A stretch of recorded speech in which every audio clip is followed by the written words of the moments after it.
আমরা যদি উচ্চশিক্ষার জন্য দেশের বাইরে যেতে চাই কিংবা জব ভিসায় দেশের বাইরে যেতে চাই, আমাদের সবার প্রথমে যে জিনিসটা প্রয়োজন হয় সেটা হচ্ছে আইএলটিএস ব্যান্ড স্কোর। আর এর জন্য কিন্তু আমরা আইএলটিএস এর ভালোভাবে খুব প্রিপারেশন নিয়ে তারপরে কিন্তু এক্সামটা দিতে হয়। আজকে আমি আপনাদের সাথে শেয়ার করব কিভাবে ঘরে বসে খুব সহজে আপনার আইএলটিএস প্রিপারেশনকে আরো প্রোডাক্টিভলি করবেন। আইএলটিএস পরীক্ষা কিন্তু দুই ধরনের হয়ে থাকে, একটা হচ্ছে একাডেমিক, আরেকটা হচ্ছে জেনারেল ট্রেনিং বা জিটি। একাডেমিকটা হচ্ছে যারা উচ্চশিক্ষার জন্য বাইরে যেতে চায়, আর জিটিটা হচ্ছে যারা জব পারপাসে দেশের বাইরে যেতে চায়। আর এই দুইটা পরীক্ষায় কিন্তু দুই ধরনের হয়ে থাকে, কম্পিউটার বেস আর হচ্ছে পেপার বেস। কম্পিউটার বেসে আপনাকে কম্পিউটারের মাধ্যমে পুরোপুরি পরীক্ষায় অংশগ্রহণ করতে হয়, অর্থাৎ আপনার রিডিং, লিসনিং, রাইটিং এই তিনটা সেকশনই কম্পিউটারের মাধ্যমে হয়ে থাকে। আর পেপার বেসে আপনাকে এই তিনটা জিনিস হাতে কলমে দিতে হবে। কম্পিউটার বেসে কম্পিউটার স্ক্রিনে আপনার প্রশ্নটি থাকবে, আর পেপার বেসে আপনাকে একটা ফিজিক্যাল প্রশ্ন দেওয়া হবে এবং আনসার পেপারও ফিজিক্যাল দেওয়া হবে। তো আজকে আমরা এই আইএলটিএস পরীক্ষায় যে চারটি আলাদা সেকশন আছে, স্পিকিং, রিডিং, লিসনিং, রাইটিং, এই চারটা সেকশনে কিভাবে আপনি আলাদাভাবে ইমপ্রুভলি প্রোডাক্টিভিটি বাড়াবেন সেই জিনিসগুলো নিয়ে কথা বলবো। প্রথমেই আসি স্পিকিং পরীক্ষায়। স্পিকিং এ কিন্তু তিনটা পার্ট থাকে। পার্ট ওয়ান, যেখানে আপনাকে খুবই জেনারেল কিছু প্রশ্ন করা হবে, আপনার নাম কি, আপনি কি করতে পছন্দ হয়, এটসেট্রা এটসেট্রা। পার্ট টুতে আপনাকে একটা টপিক দেওয়া হবে, অর্থাৎ একটা কিউ কার্ড দেওয়া হবে, যে টপিকের উপরে আপনাকে 2 মিনিট কথা বলতে হবে। এবং পার্ট থ্রিতে কিছু আপনাকে প্রশ্ন করা হবে, সেই প্রশ্নগুলোকে আপনাকে একটু ইনডেপথ আলোচনা করতে হবে, যেখানে সেই প্রশ্নগুলো আপনার অপিনিয়ন রিলেটেড হয়ে থাকবে। এই তিনটা জিনিসে আপনি যদি আপনার ইমপ্রুভ বাড়াতে চান, প্রথমে যে কাজটা করতে হবে, আপনাকে অনলাইন থেকে বা অফলাইন থেকে আপনার আইএলটিএস পরীক্ষার যে এক্সামগুলো প্রিভিয়াসলি হয়েছে সেইগুলার প্রশ্ন খুঁজে বের করতে হবে এবং সেই প্রশ্নের উপর আপনাকে চর্চা করতে হবে। আপনি যদি স্পিকিং পার্টে ভালো করতে চান, আপনাকে যে কাজটা করতে হবে, যে কোনো একটি লাইব্রেরি থেকে কিংবা আপনি ব্রাউজারে সার্চ করে বের করতে পারেন কেমব্রিজ আইএলটিএস 11 to 19। এই যে কয়েকটা সিরিজ আছে, 8 থেকে 9টা বই আছে। প্রত্যেকটা বইতে কিন্তু 4টা করে আলাদা আলাদা টেস্ট থাকে, অর্থাৎ আপনি 4টা স্পিকিং, 4টা রিডিং, 4টা রাইটিং, 4টা লিসনিং করে পাবেন। আপনি যদি 8টা বই ধরেন তাহলে 4টা 32টার মতো টোটাল হচ্ছে আপনি স্পিকিং এর প্রশ্ন সেট পেয়ে যাবেন। আপনার কাজ হচ্ছে এই প্রত্যেকটা প্রশ্ন সেটের উপরে আলাদা করে আনসারগুলা প্রথমে খাতায় লিখে নেবেন। তারপরে সেই আনসারগুলা নিজে নিজে প্র্যাকটিস করবেন। কিভাবে প্র্যাকটিস করবেন? আপনি জাস্ট আপনার মোবাইলের ক্যামেরাটা ওপেন করবেন, ওপেন করে ভিডিওটা ওপেন করবেন। পরে আপনি সেই প্রশ্নটা প্রথমে খাতায় দেখবেন যে হোয়াটস your name.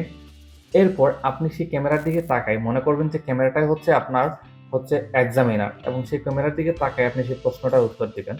Example, what's your name? My name's Abdul Basit Emon, but you may call me Emon. এইভাবে আপনি প্রত্যেক দিন একটা করে হলেও টেস্ট দেওয়ার চেষ্টা করবেন। সেখানে পার্ট ওয়ানের কোয়েকশন থাকবে 8 থেকে 10টা, পার্ট টুর একটা, পার্ট থ্রি হচ্ছে আরো কয়েকটা। এভাবে কয়েক সেট যদি প্রতিদিন আপনি আপনার মোবাইলে রেকর্ড করেন এবং এই রেকর্ডটা যদি আপনি পরবর্তীতে শুনেন, তাহলে আপনি বুঝতে পারবেন আপনার কোন জায়গায় মিস্টেক হয়েছে। ধরুন আমরা প্রিপারেশন নিয়ে রেকর্ড করা শুরু করে দিলাম, তখন দেখবেন রেকর্ড করার সময় আপনার মাথায় অনেক জিনিস আসবে যে আমি এই সেন্টেন্সটা বলতে চাই, আমি এই প্রশ্নের আনসারটা এইভাবে দিতে চাই। কিন্তু যখন আমরা বলবো তখন কিন্তু অনেক সময় মিসিং হয়ে যায়। আর যখনই আমরা রেকর্ডিংটা ফিরতি আমরা শুনবো, আমাদের কানে আমাদের নিজের আওয়াজটা যাবে, তখন কিন্তু আমরা বুঝতে পারবো যে আমি এই জায়গাটায় এই মিস্টেকটা করেছি। অথবা মাই নেমস আব্দুল বাসিত ইমন এটা এইভাবে না বলে my name is Abdul Basit ইমন এই কথাটা বলতে পারতাম। আমি এক্সাম্পল বোঝাচ্ছি আপনাকে।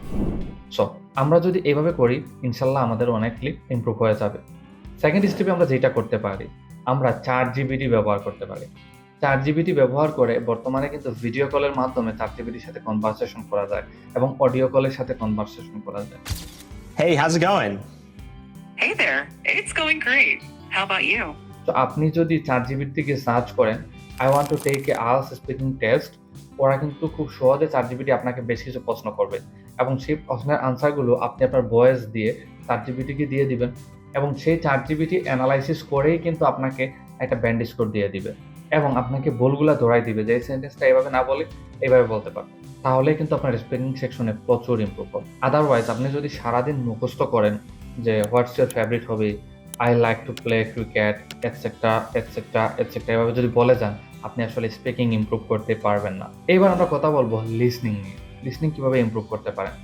আসলে লিসনিং ইমপ্রুভ করার ক্ষেত্রে আপনার বেশ কয়েকটা জিনিস আপনার মাথায় রাখতে হবে। প্রথমত, আপনি ইংরেজিতে কতটা ভালো, ইংরেজি আপনার কতটা ক্যাচ করতে পারতেছেন। কারণ আইএলটিএস লিসেনিং এ আমরা একটা অ্যাকসেন্ট শুনতে পাই না। আমরা যেমন শুরু থেকে আমেরিকান অ্যাক্সেসের উপর একটু ডিপেন্ডেন্ট, বিশেষ করে বাংলাদেশিরা।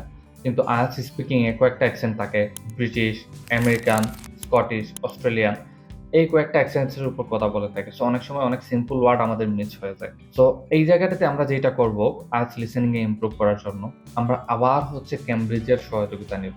যে জিনিসটা আপনারা অনেক জায়গায় দেখবেন, অনেক ট্রেনার বা অনেক ভিডিওতে বলা হচ্ছে যে আপনি প্রতিদিন বেশি করে মিউজিক শুনেন, টেডেক্সের পডকাস্টগুলো শুনেন। হ্যাঁ, এগুলো শুনলে ইমপ্রুভ হয়, কিন্তু এর চাইতে বেটার ওয়ে আছে আপনার ইমপ্রুভ করার জন্য। আমি যেটা আপনাকে সাজেস্ট করবো, আপনি একটা ক্যামব্রিজ নেন, একটা এক্সাম্পল, আপনি ক্যামব্রিজ 11 নেন। নেওয়ার পর প্রথমে একটা লিসনিং টেস্ট, ফুল একটা টেস্ট দেন।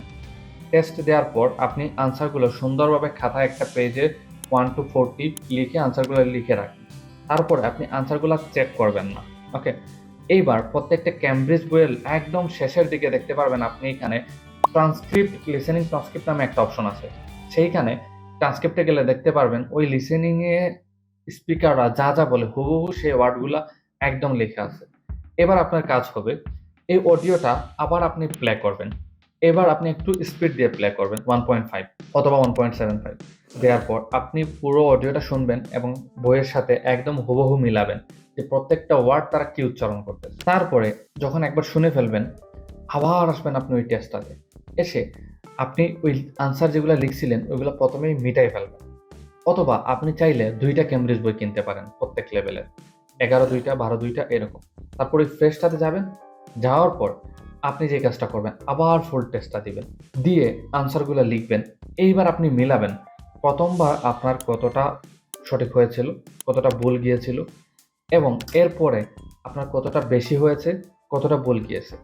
এখন আপনি বলতে পারেন যে আমি তো ভাই প্রথমে একবার দিয়ে দিছি, দ্বিতীয়বার আমার আনসারগুলো মাথায় চলে আসবে, আমার তো মনে থাকবে কে কি আনসার দিচ্ছে। দেখেন, আপনার যে আনসারগুলো হয়েছিল সেই আনসারগুলো আপনার মনে থাকবে, কিন্তু যেগুলো ভুল গিয়েছিল সেগুলো তো আপনি জানেন না সঠিক আনসার কোনটা।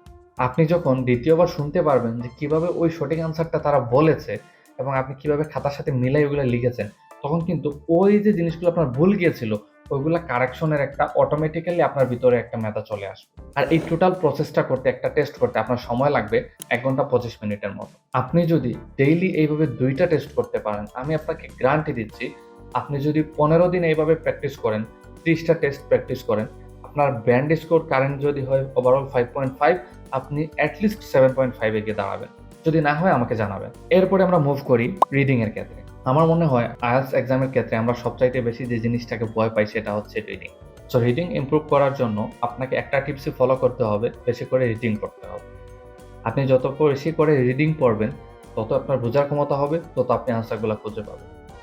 অনেকেই বলতে পারে, ভাই আইএলটিএস এর ভোকাবুলারিগুলো আপনি বেশি করে শিখেন। আপনি ভোকাবুলারি না জানলে আইএলটিএস রিডিং আপনি ভালো করতে পারবেন। এটা একদমই ভুল কথা। আপনি কতগুলা ভোকাবুলারি মুখস্থ রাখবেন, এটা কখনোই আপনি পারবেন না মুখস্থ করতে। আপনি মুখস্থ করবেন, যদি প্র্যাকটিক্যাল ইউজ না করেন আপনি ওই জিনিসগুলো ভুলে যাবেন, আপনার মাথায় থাকবে না। আপনি চিন্তা করে দেখেন, আমরা 12 বছর পড়াশোনা করেছি, সেই 12 বছরে কতগুলা আইএলটিএস এর বা কতগুলা ইংলিশ ওয়ার্ড আমরা মাথায় রাখতে পেরেছি। আসলে রেগুলার বেসিসে কথা বলার জন্য 50 থেকে 100টা ওয়ার্ডই যথেষ্ট। তো এই ক্ষেত্রে আপনি যেটা করতে পারেন, আপনি ক্যামব্রিজের একটা বই নেন, 11 12 যেকোনো একটা নেন। নেয়ার পর আপনি ওই বই থেকে পড়া শুরু করেন। আপনি পড়েন, পরে যে জিনিসটা করবেন, প্রত্যেকটা ওয়ার্ডের মিনিং বোঝার চেষ্টা করবেন না।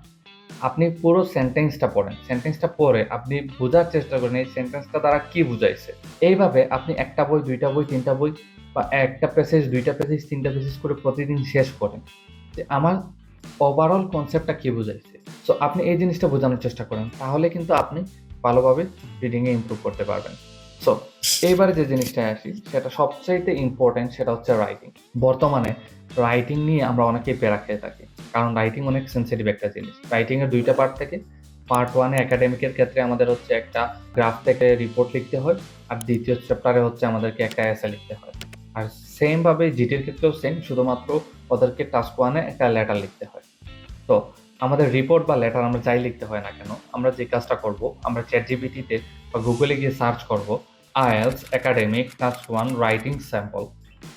ওইখানে আমাদের যে স্যাম্পলগুলো আসছে, আমরা ওইগুলা একটু ফোকাস করার চেষ্টা করব যে এখানে কি বলতেছে। অনেকেই মনে করে যে অনেক বেশি লিঙ্কিং ওয়ার্ডস, অনেক বেশি advanced grammar, simple complex compound, শুধু কম্পাউন্ড দিয়ে লিখে দিই তাহলে আমি অনেক মার্কস পেয়ে যাব। আবার অনেকেই মনে করে আমি এতগুলো মুখস্থ করে কি করব, এতগুলো শিখে কি করব? আমি একটা ফরম্যাট ব্যবহার করব এবং সেই ফরম্যাটটা অনুযায়ী লিখে দিলেই তো আমার ব্যাস। কাজ করে, অনেক ক্ষেত্রে কাজ করে না এরকমটা না।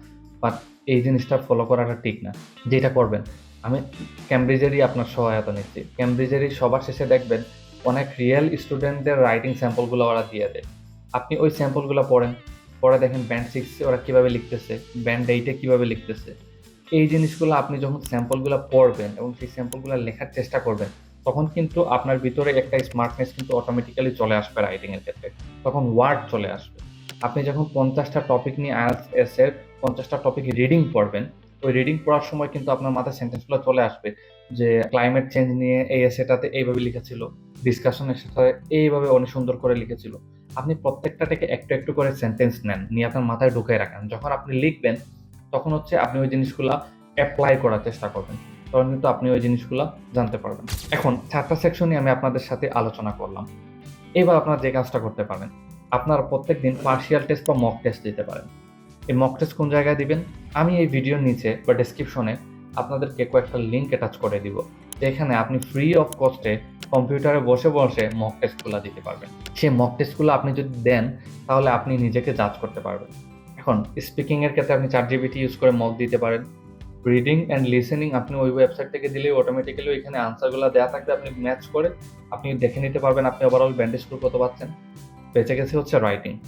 রাইটিং এর ক্ষেত্রে আপনি যদি পেপার বেস দেন, আপনি যদি ১ম এ খাতায় লিখেন, ১ম এ একদম টাইম ধরে খাতায় লেখা শুরু করবেন। লেখার পর ওই জিনিসটা হুবহু কম্পিউটারে টাইপ করবেন বা মোবাইলে টাইপ করবেন। ওকে? ১ম এ যদি মোবাইলে লিখে নেন তাহলে বেস্ট। এবার লেখার ক্ষেত্রে একটা জিনিস মাথায় রাখবেন, আমাদের অনেকের মোবাইলে বা ল্যাপটপে অটো কারেকশন নামে একটা জিনিস আছে। তো আমি এক্সাম্পল আমি লিখতেছি অডিট, AUDIT। এই জায়গাটায় আপনি লিখে ফেললেন OUDET, ওকে, অডিট। কিন্তু অটো কারেকশনের জন্য কিন্তু এটা অটোমেটিক্যালি কারেক্ট হয়ে যায়। কিন্তু আপনি খাতায় লিখলে এই জিনিসটা কিন্তু কারেক্ট হতো না। আবার কম্পিউটার বেস রিয়েল এক্সামেও কিন্তু অটো কারেকশনটা সাপোর্ট করে না। সো ওইখানেও আপনি যেভাবে লিখবেন কোনো এরর দেখাবে না। একদম রাইট দেখাবে 100%। সো এই জায়গাটাতে আমরা এই অটো কারেকশনটা অফ রাখবো। যেরকমভাবে লিখেছি, যে জায়গাটায় কমা লিখেছি, যে জায়গাটায় দাড়ি লিখেছি, যা লিখেছি হুবহু দিব। আপনার মাথায় আসতে পারে আমি তো লিখে ফেলেছি, এখন কম্পিউটারে টাইপ করতেছি, তাহলে কমাটা না দিয়ে ফুল স্টপ দিয়ে সেন্টেন্সটা এইভাবে লিখে দিই। লিখে দিতে পারেন, বাট মেইন প্রশ্নতে আপনি লিখবেন না।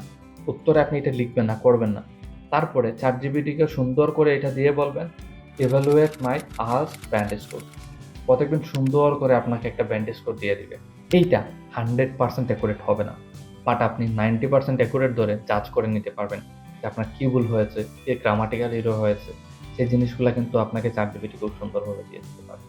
তো আশা করি এইভাবে যদি আপনি IELTS এর প্রিপারেশনটা নিতে পারেন, আপনার ১ মাসের মধ্যেই IELTS এর ব্যান্ড স্কোরটা এট লিস্ট 0.5 থেকে 1 পয়েন্ট আপ হয়ে যাবে। আর আপনি যদি এইভাবে IELTS এর tips and trick related video পেতে চান, তাহলে নিশ্চয়ই কমেন্ট করে জানাবেন এবং আমার চ্যানেলটি সাবস্ক্রাইব করে রাখবেন। আসসালামু আলাইকুম।